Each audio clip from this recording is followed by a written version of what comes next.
বুধবার সকালে বর্ধমান জেলার ১৯ নম্বর জাতীয় সড়কের সরডাঙ্গা এলাকায় গার্ডওয়াল ধসে পড়ে। জনবহুল রাস্তায় গাড়ি চলাচল হওয়া অবস্থায় এই ঘটনা ঘটে বলে দাবি স্থানীয় বাসিন্দা।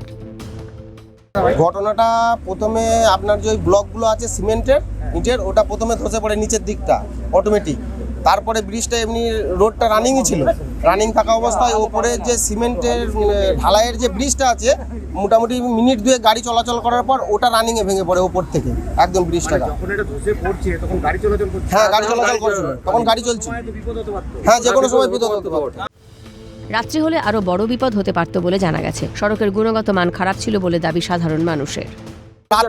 রাত্রির দিকে হলে অবশ্যই কোনো বিপদ হতে পারতো, হয়তো দিনে চোখের সামনে হলো সঙ্গে সঙ্গে নো এন্ট্রি করে দেওয়া হয়েছে রোডে। তারপরে বাইপাসে গাড়ি বাইপাস দিয়ে চালু করা হয়েছে, মেন রোডটা বন্ধ করে দেওয়া হয়েছে। রাতের দিকে হলে হয়তো বড় বিপদ হতো কোনো। এই রোডটি হচ্ছে NH 9 19 তো আপনার এখানে এই রাস্তাটা 3 মাস হলো কমপ্লিট হয়েছে।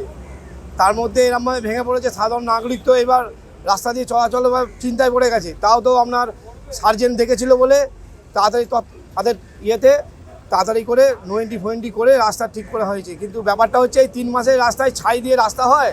এর আগে যে কোম্পানি করে গেছিলো বালি দিয়ে করে গেছিলো, তাহলে কোন দিন ছাই দিয়ে বলবে ঢালাই করো? ছাই দিয়ে রাস্তা হয় কোনো দিন? গুণগত মান তো একদম খারাপ, 16-17 রড দিয়ে ঢালাই করেছে। এই থাকে সব মানে ঠিক মতো কাজ হয়নি। না কাজ হলে তো এরকম হতো বলুন না? 3 মাসের রাস্তা, তাও তো আপনার খালি গাড়ি যায়, লোড গাড়ি যায় না এই রাস্তা দিয়ে। ডিএসপি আশিস মণ্ডল জানান, তাড়াতাড়ি ব্যবস্থা নেওয়ার জন্য বিপদ এড়ানো গেছে।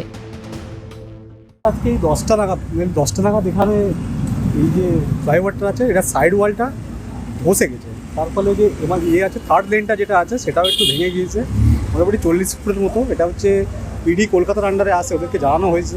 ওদের হাইওয়ে পেট্রোলিং টিম দেখে গিয়েছে এবং ওদের এক্সপার্ট খুব শীঘ্রই আসবে, এসে আমাদেরকে ডাইরেকশান দেবে যে কবে কাজটা ঠিকঠাক হয়ে যাবে আর কী জন্য হয়েছে আর প্রেজেন্ট সিনারিও কী। ওটা এক্সপার্ট না হলে ঠিক বলা যাচ্ছে না। এখানে ঘটনাটা জানার শীঘ্রই আমাদের আজাপুর এসটিজি এবং পালসিট যে আইসিজি নিয়ে আছেন ঘটনাস্থলে আসেন, সঙ্গে সঙ্গে রাস্তাটা মানে যে মেন ক্যারেজওয়েটাকে ব্লক করে দেন ওখান থেকে এবং রুটটাকে সঙ্গে সঙ্গে ডাইভার্ট করে দেন হচ্ছে সার্ভিস রোড দিয়ে, যার ফলে যে কোনো মানে দুর্ঘটনাটাকে এড়ানো গেছে। যখন মানে প্রথমে ধস নেমেছিল, রাস্তাটা ভাঙেনি, তো সেই মুহূর্তে আমাদের অ্যাকশান নেওয়ার কারণে মোটামুটি তারপরে রাস্তাটা ভাঙে।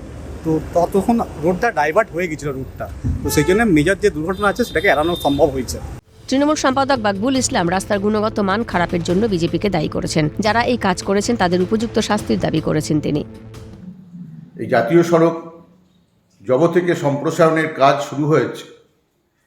বিভিন্ন সময় বিভিন্ন এলাকার মানুষ এর কাজের গুণগত মান নিয়ে প্রশ্ন তুলেছেন, মেটেরিয়ালসের গুণগত মান নিয়ে বিভিন্ন জায়গায় অভিযোগ জানিয়েছেন। অনেক সময় হচ্ছে বিক্ষোভ সমাবেশও হয়েছে, কিন্তু কোনো প্রতিকার পাওয়া যায়নি। কেন না, এই ঠিকাদারি সংস্থা বিজেপি এবং তাদের পরিচালিত কেন্দ্রীয় সরকারের মদতপুষ্ট। ঘটনায় উপযুক্ত তদন্ত করে যারা দোষী, নিম্নমানের মাল দিয়ে নিম্নমানের কাজ করেছেন, তাদের বিরুদ্ধে উপযুক্ত ব্যবস্থা নেওয়ার দাবি জানাচ্ছি। বিজেপি নেতা শান্তরূপ দে সমস্ত অভিযোগ অস্বীকার করেন। যারা এই ধরনের ঘটনা ঘটাচ্ছে তাদের কঠিন থেকে কঠিনতর শাস্তির দাবি জানিয়েছেন তিনি। এই কাটমানি খাওয়ার ট্র্যাডিশন, এই সংস্কৃতি, এই অপসংস্কৃতি শুধুমাত্র তৃণমূল কংগ্রেসের আছে। তারা নিজেদের সঙ্গে ভারতীয় জনতা পার্টিকে গুলিয়ে ফেলছে। ভারতীয় জনতা পার্টি কোনো কর্মী, আমি দায়িত্ব সহকারে বলছি, কোনো কর্মী যারা ভারতীয় জনতা পার্টির সঙ্গে যুক্ত প্রত্যক্ষ বা পরোক্ষভাবে এই কোনো রকম কোনো কাটমানি নেওয়ার সঙ্গে যুক্ত থাকতে পারে না এবং নেই। ক্ষেত্রেও যেহেতু কনস্ট্রাকশনের কাজ পশ্চিমবঙ্গের মাটিতে হচ্ছে, তৃণমূল কংগ্রেসের নেতা মন্ত্রীরা, লোকাল স্তরের নেতাকর্মীরা তারা সম্পূর্ণরূপে কাটমানি খাওয়ার সঙ্গে যুক্ত আছে।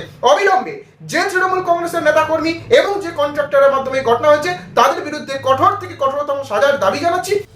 গার্ডওয়াল কেন ভেঙে গেল খতিয়ে দেখছে পুলিশ। গুণগত মান কি সত্যিই খারাপ ছিল? চলছে তদন্ত।